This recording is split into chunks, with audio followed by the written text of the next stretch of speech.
$500 a day giveaway starting in March. Hi guys and gals, Froggy here. I pulled the left front wheel off of this Lexus IS300, and I'm just starting to get familiar with the suspension of it. Probably going to be doing some work on it, replacing struts, maybe a sway bar, and I got a few questions for you guys and gals. Maybe you know more about this than I do. This is my first IS300, so I'm learning on it. I don't see any adjustment at the top. If I go out into the engine compartment, excuse that terrible camera work, but I'm looking up at the top of the strut here, and there's no adjustments up there, and that's okay. Usually you have to buy some kind of a special adjustment kit if you want to adjust camber up there. So I see that, and then we got a regular old strut. We've got an upper control arm in a regular V shape, ball joint pressed in on the end of it, and then there's this really thin knuckle, you know, on my other cars I call it a knuckle suspension corner, and we get down to the bottom, and the lower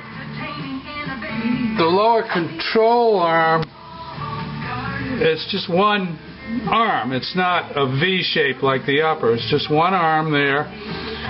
And on the back side, there's a great big, heavy locating suspension piece to keep the corner where it wants to be. So I see that. That's different than a lower control arm that I'm used to, but that's okay. Then we got a sway bar here, and then at the end of this mono lower control arm, we got a lower ball joint. That's okay, that's fine. But what is this here?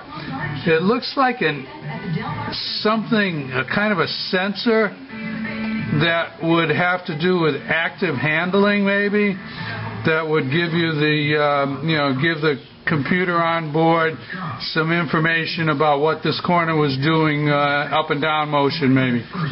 This is a 2004 IS300.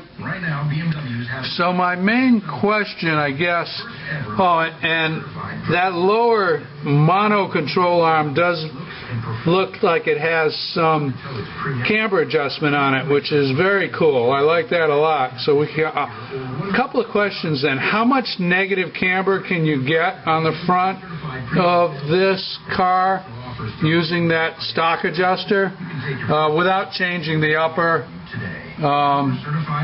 strut, the locator? And then number two question is, what is this bit here? Is that something to do with the active handling or traction control or sport mode or something like that? Anyway, if anybody knows, if they want to post up a comment, sure would appreciate it. Trying to learn about the car. This is Froggy saying see you later, have a great weekend, and thanks for any comments you can give me. Froggy out.